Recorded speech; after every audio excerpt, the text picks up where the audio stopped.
தரப்புல என்ன முக்கியமான வாதங்கள் வைக்கப்பட்டது இன்னைக்கு நீதிபதிகளுடைய இந்த உத்தரவை நீங்க எப்படி பாக்குறீங்க? எல்லோருக்கும் வணக்கம். மக்களவையிலும் மாநிலங்களிலும் இந்த சட்டம் நிறைவேற்றிய பிறகு உடனடியாக தமிழக வெற்றி கழகத்தின் சார்பாக தலைவருடைய விஜய் அவர்களுடைய அறிவுறுத்தின் பேரில் இமிடியட்டா இந்த கேஸை மக்களவையில் கொண்டு போகணும், மக்கள் முன்னாடி கொண்டு போகணும்னு சொல்லிட்டு அதுக்கான பிரச்சாரத்தை உருவாக்கணும்னு சொல்லிட்டு இமிடியட்டா அதுக்கான போராட்டத்தையும் நம்ம உருவாக்கணும். போராட்டம் மட்டும் பத்தாது, உண்மையாலேயே சிறுபான்மை மக்களா இருக்கக்கூடிய இஸ்லாமிய மக்கள் மட்டுமல்ல, இஸ்லாமியர்களோடு சேர்ந்து எதிர்காலத்தில் இருக்கக்கூடிய கிறிஸ்துவ மக்களும்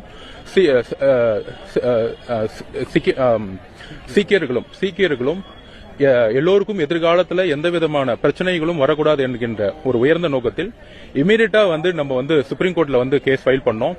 14ஆம் தேதியே கேஸை ஃபைல் பண்ணி 16ஆம் தேதி இந்த கேஸை கிளப் பண்ணி இமீடியட்டா இந்த வகுப்பு சட்டத்துக்கு எதிராக சிங்வி அவர்களை அபிஷேக் மனு சிங்வி அவர்களை அப்பாயின்மெண்ட் பண்ணி ஒரு வித்தின் 2 டேஸ்ல ஒரு மிகப்பெரிய டிஸ்கஷன்ஸ் கிட்டத்தட்ட ஒரு 16 அட்வொகேட்ஸ் கொண்ட குழுக்களை தமிழக வெற்றி கழகத்தின் சார்பாக நியமித்து மிகப்பெரிய ஒரு சட்ட போராட்டத்தை இஸ்லாமிய தோழர்களுக்காக நம்ம முன்முயற்சி பண்ணோம்.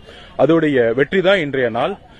நேற்று ஒரு மிகப்பெரிய ஆர்குமெண்ட் நடந்துச்சு. நேற்று கவனிச்சிருப்பீங்க, திரு மதிப்பிற்குரிய சீனியர் கவுன்சில் கபில் சிபல் அவர்களும் மதிப்பிற்குரிய எங்களுடைய கவுன்சில் சீனியர் அபிஷேக் மனு சிங்வி அவர்களுடைய மிகப்பெரிய ஒரு வாதம் தான் இன்றைக்கு ஒரு முக்கியமான ஒரு காரணம். அவர்களோடு சேர்ந்து பல சீனியர் அட்வொகேட்ஸ் தன்னுடைய நிலையை எடுத்துரைத்தாலும் இன்றைக்கு முதல் முறையாக அரசியலமைப்பு காக்கப்பட்டிருக்கு.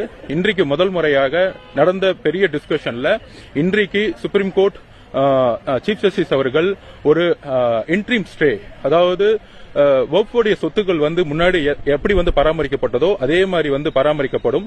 அப்புறம் அட்மினிஸ்ட்ரேஷன்ல எந்த விதமான சேஞ்சஸும் இருக்கக்கூடாது.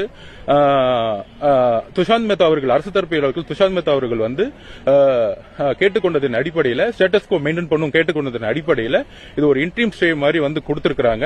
கண்டிப்பா அது இல்லாம இந்த 5 வருடமா முஸ்லிம்ஸ் பிராக்டிஸ் பண்ணக்கூடிய சட்டமும் அதையும் சேஞ்சஸ் பண்ண முடியுங்கிற, எதிர்காலத்தில் சேஞ்சஸ் பண்ண முடியும் அப்படிங்கிறதுக்கு இன்னைக்கு சிஜே அவர்கள் இன்னைக்கு பேசியிருக்கிறாரு.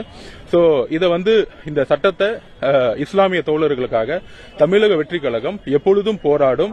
அதோடைய உண்மையான வெளிப்பாடு தான் இன்னைக்கு சிங்வி அவர்களுடைய மிகப்பெரிய சட்ட போராட்டம்.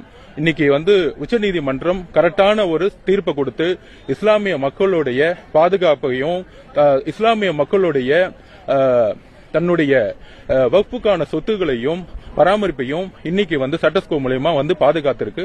அதுக்கு உச்சநீதிமன்றத்திற்கும் அரசியலமைப்பை